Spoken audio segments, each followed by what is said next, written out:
An Introduction to Mathematical Metaphysics by Christopher Langan.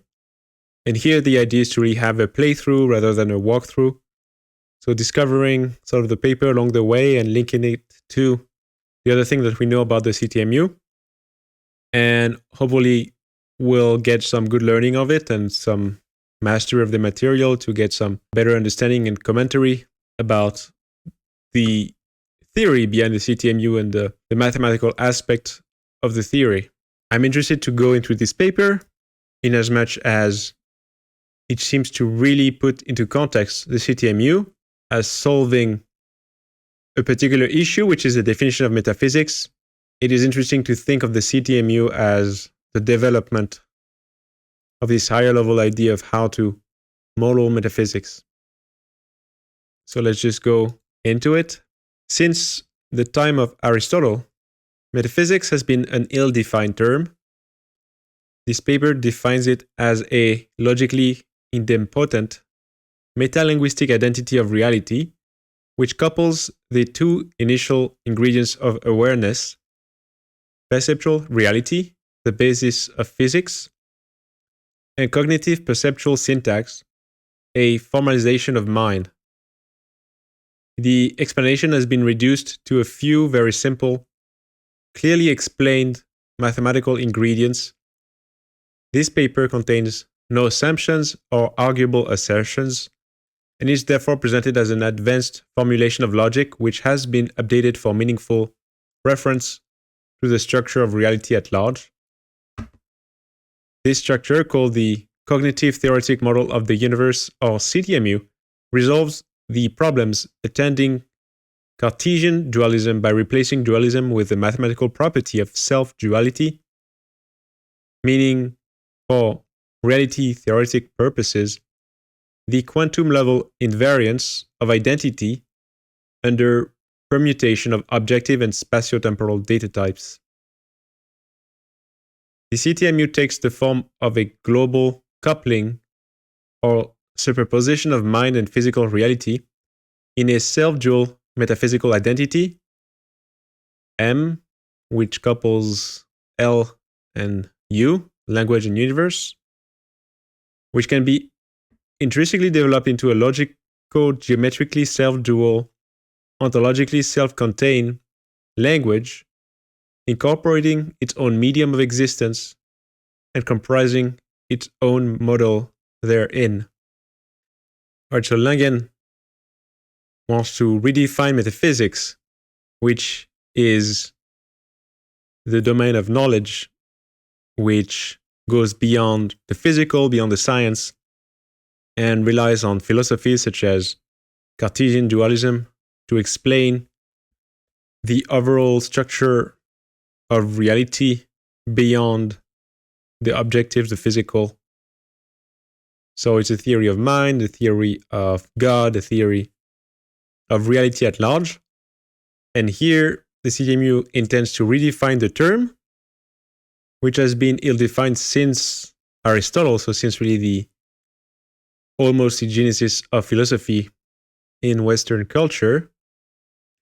And the redefinition of the CTMU couples perceptual reality, which is really the domain of science, and cognitive perceptual syntax, which is mind.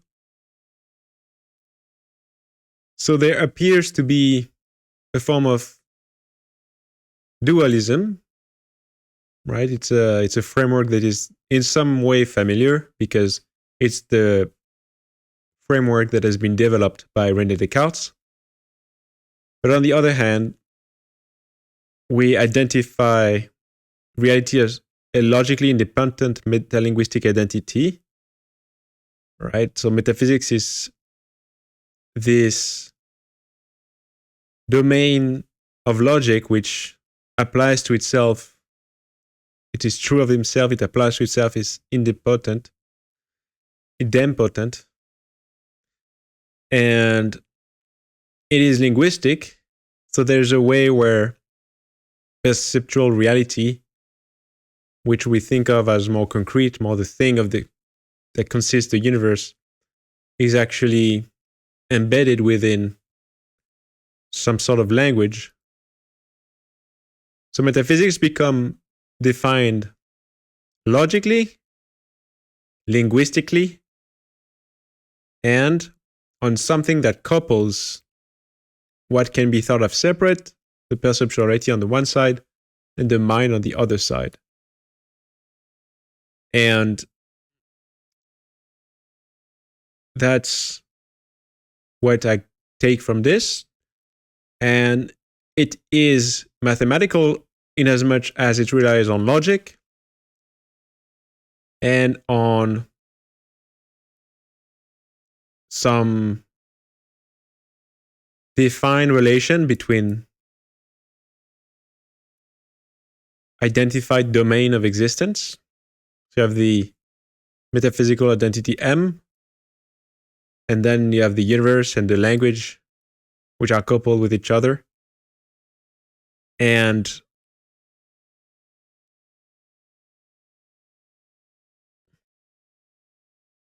by coupling these two ingredients with each other, and by giving the tool to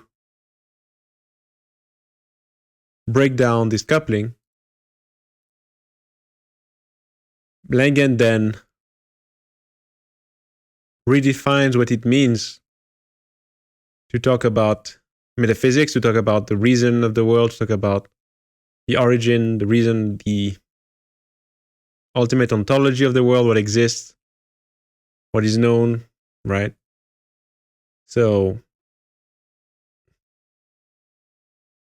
the CTMU is his own theory of reality.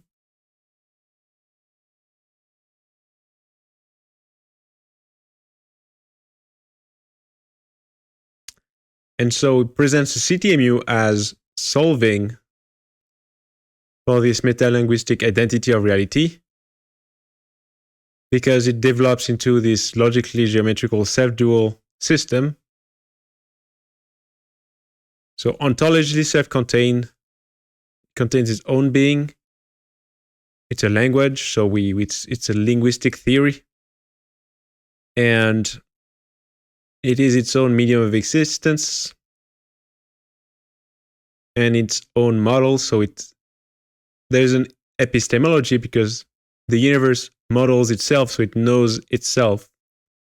It uses the theory of itself to develop a model of itself, and then it knows itself, and it is inside itself. So that's sort of a theory that Langan presents as the new expression of metaphysics. And what we can expect is a redefinition of the basic ingredients of reality, as well as the relationship between these basic ingredients. So redefining logic and redefining the domain of metaphysics.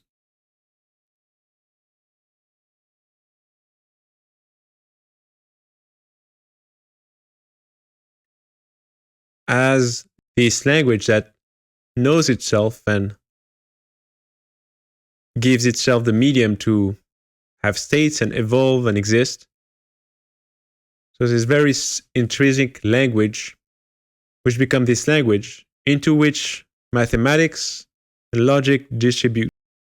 As far as the quantum level invariance of identity under permutation of objective and spatio-temporal data types, it seems to refer to the fact that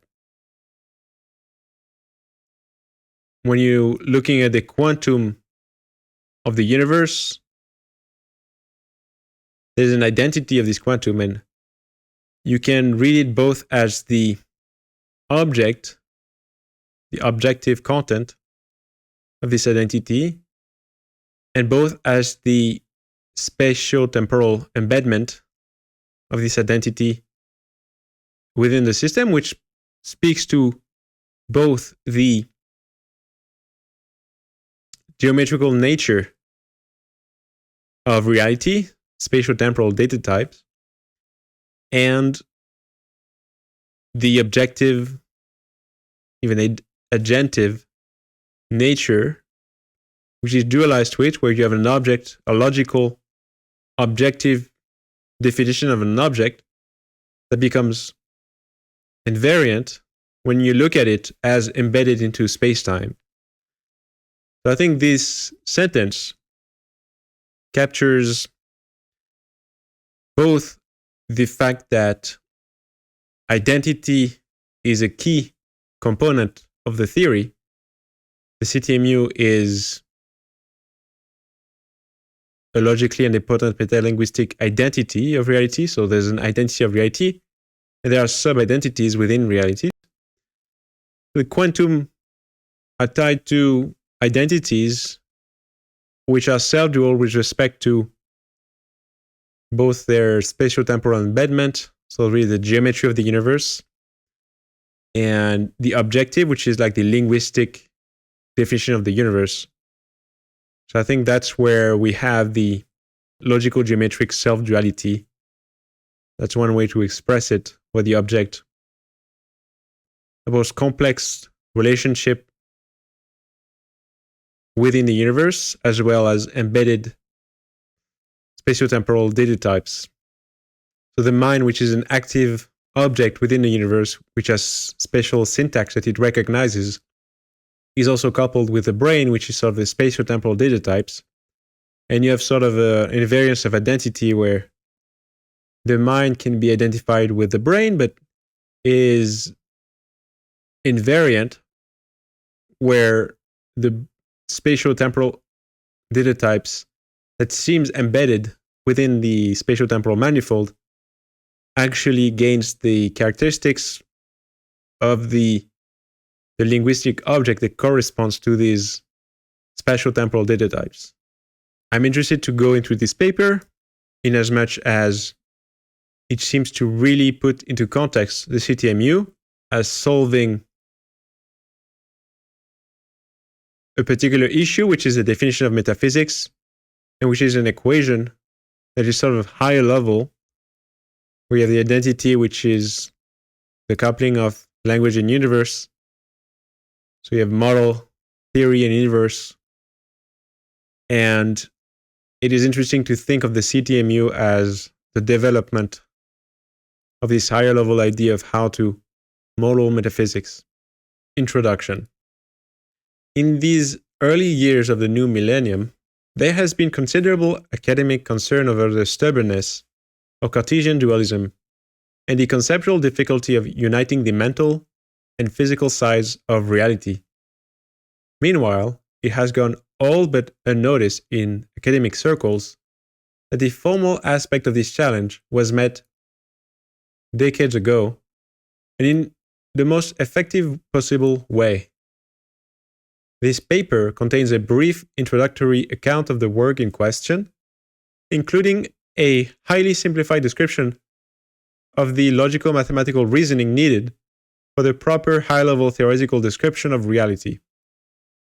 Everything follows from the requirements of this objective. Aside from the author's own writings, there is as yet no well-defined field of mathematical metaphysics. Being an explanation of the author's previous work, this paper is largely an exercise in self-reference. The same applies to its bibliography. Conveniently enough, this is well in accord with a major theme herein emphasized, namely the self-referential nature of reality. So this poses the historical context of the CTMU, where we have had exceptional progress in the physical understanding of the world and little progress into how to map mind into the picture, especially when some theories, such as quantum physics, seems to require mind and perception. And whereas we have these issues, Langan calls out the fact that the CTMUs that he has published at the entry of the millennium in 2002 met the challenge of explaining the relationship of mind and matter. And because he considers that his own writings are the only that put forward the right framework, then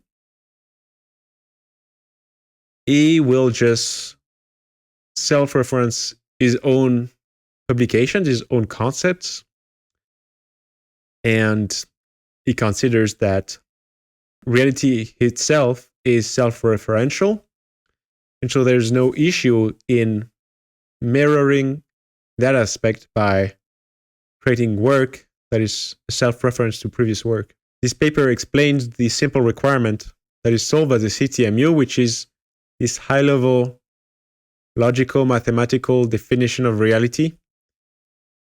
The CTMU is a work that is extensive and that touches on many topics.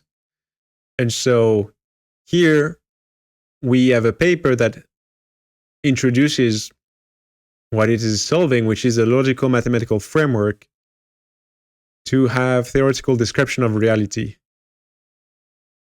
So it's a rational theory of reality because the notion of truth, the notion of mathematical truth, applies within the description of reality. And so that is the objective that is introduced by this paper that is solved by the larger theory of the author, the cognitive theoretic model of the universe, CTMU. The necessity of metaphysics. Whether or not any given scientist or philosopher of science chooses to admit it, science is heavily invested in the idea that there exists a valid, comprehensive theory of reality, or theory of everything, TOE. And indeed there must. For reality as a whole has structure and history, and in principle, that structure and history are isomorphic to a valid comprehensive theory of reality that can be written in the language of sufficient expressive power, the existence of which would seem to be implied by the fact that reality is accessible to the mind and senses. In a pinch, one need merely wave expansively at the universe and declare that the theory shares its structure.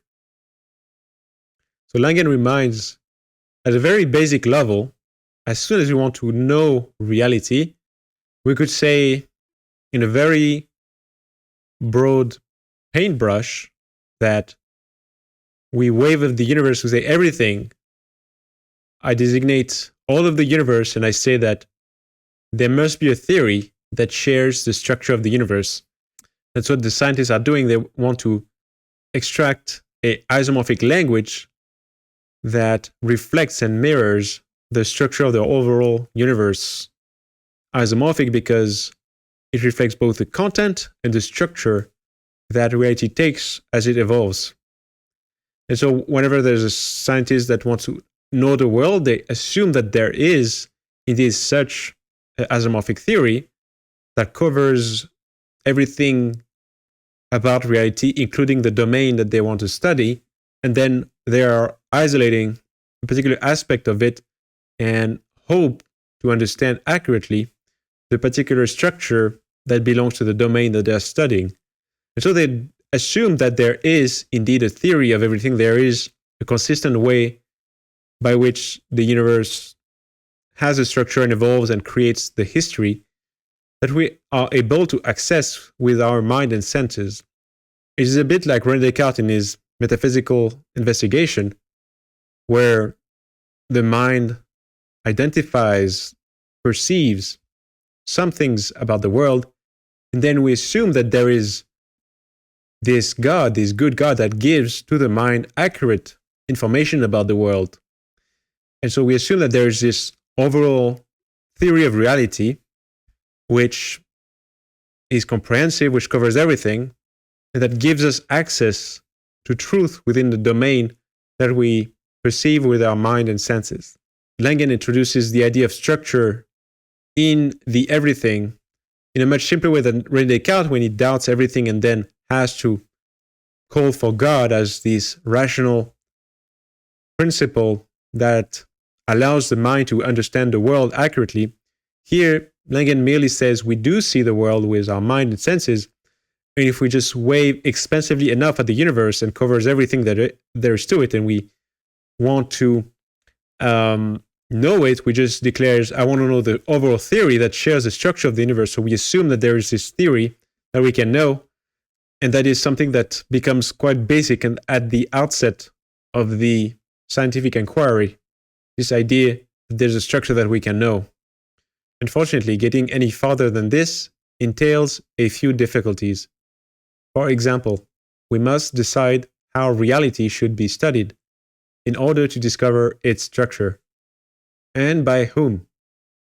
A closely related issue, which we encounter before even getting around to establishing a valid correspondence between theory and content, is how to identify a language of sufficient expressive power to contain a valid, comprehensive description of reality. So again, there's this basic notion of knowledge and that there's knowledge into the world. There's this overall theory. But then how do we get to it? How do we get an accurate picture of the overall structure of reality, especially because since it is the overall reality, then we need a language which is sufficient enough to cover all of reality, which seems to be a daunting task. If there were a scientific consensus on these issues, it might well go something like this. Reality should be studied by physical scientists using the tools and methods of the physical sciences, and there can be no better language for expressing their findings than the language of physics. For after all, physics is the most fundamental science, that to which all other sciences can supposedly be reduced. But this gives rise to yet another problem. Physics is not self-explanatory. If physics is regarded as an expression of the structure of reality, then clearly it is real, and a comprehensive theory of reality must explain its every part and aspect. But then, in order to qualify as a comprehensive theory of reality, physics must explain itself, its correspondence to reality, and arguably the biological origins and mental activity of physicists in whose minds it exists. In fact, physics as we know it can explain none of these things, or even the natural law of which it supposedly consists. Such explanations are prohibited by its methodology, as encoded in the scientific method, according to which it must constantly be tested by observation and experimentation. So here Langan explains why reality cannot be explained with the language of physics by itself. And obviously, his theory is that reality is a self-dual expression of both physics and a broader linguistic framework. So physics is not enough. And so here it takes the position of, what if physics was enough? What if physics was indeed the language of reality, the language onto which everything reduces? And he takes the hypothesis and says, well, we can only know reality. We know there's like this overall structure of reality. And so we are going to know it through the tools and methods of physical science. And we're going to trust who? The physical scientists using these tools. Because once we know the science of every physical things in the universe, then by definition we'll know the overall universe, because the overall universe is embedded in physics, let's say. Because if we know everything about the physical content of the universe, then surely we will know everything about the cognitive or the mental or the linguistic that seem to emerge at the same time of the physical evolution of the universe. If that's the case, then physics is the language of the theory of everything that will explain everything that is to know about reality. But Langan sees many flaws in the idea that the language of physics is the language to know reality, because physics is not self-explanatory. It needs to explain not only itself, how it corresponds to reality, but also because physics is known by scientists, it needs to explain the mind and the emergence of the scientists themselves. All of these are part of the ecosystem of the physical science, and so all of this must have an explanation, which cannot be granted by physics, because physics wants to theorize only about things which require an observation and experimentation, which is not something which applies to the correspondence of physics to reality or the emergence of the mind of the physicists. And so the language of physics cannot be this language of the theory of everything that we refer to when we say, I want to know the world, I want to know the structure of this. This is not physics that we explain the structure of this, because physics cannot even explain itself and cannot explain the overall environment in which it emerges.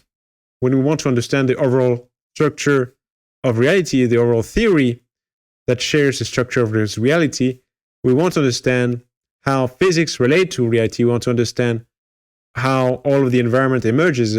Otherwise, it is not really a knowledge of the overall structure of reality. It's just a knowledge of a specific subdomain or set of tools that allow us to understand a subdomain of reality, but there is still so much that remains unexplained, that remains up in the air, let's say. And so it's not the structure that shares the structure of the universe, because the universe sort of functions as a whole.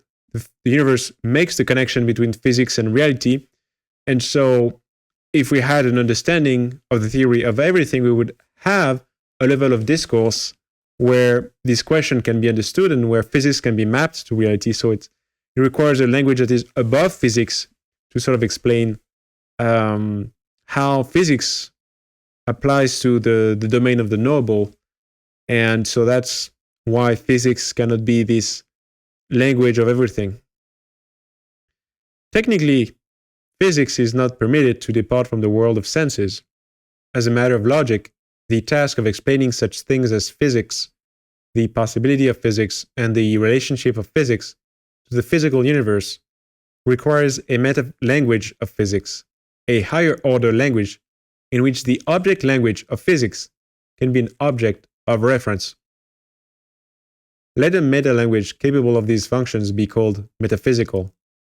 In order to properly refer to its content, the required metaphysical meta-language must include physics, understood as the theoretical aggregate of physical insight, as a sub-language, along with distinctions and classifiers suitable for distinguishing between reality and its complement or negation. So when we wave our hand to the universe and say, I want to know the overall structure of that at which I wave my hand to, then I need to develop not only the language of physics, which extract all the rational knowledge about the world of the senses that can be tested by observation and experimentation, but I also must pose a meta-language which go beyond physics and takes entire object language of physics as an object of reference, so a meta-language that takes entire classes of language as something that can be mapped with metaphysical functions, and these metaphysical functions allow us to make the link between this world of physics and the overall structure of reality that we want to reflect. When we say, I want to know the theory of that I see, we need to know how the knowledge that is developed through the language of physics maps to the theory of the truth of reality, so the theory of everything.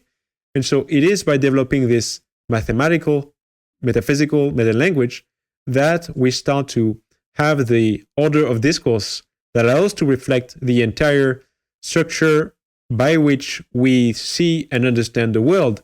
And so only with this higher order logic can we have this exhaustive view, this exhaustive theory. That is what we point to when we say, hey, I want to know, I want to wave at the universe and say, this is what I'm describing. We need this higher order language. And so that's why Langan redefines logic at a higher order, and this meta-language in which we can logically describes and classifies entire sublanguages as physics as part of reality as mapped in such a way that is properly mapped according to reality, or that is not as described in reality. So we need this metaphysical language. The theory of everything is a theory of reality. And since physics cannot explain its own link to reality, the theory of everything must contain a higher metaphysical language that explains the link between physics and reality, that properly embeds the language of physics within the overall language of reality. Only with this mathematical, metaphysical meta-language can we wave our hand at the universe and say, this is what I'm describing, this is the structure that mirrors reality as a whole, physics as its place within reality, within my cognition, and all the objects are properly related to my understanding of reality as a whole.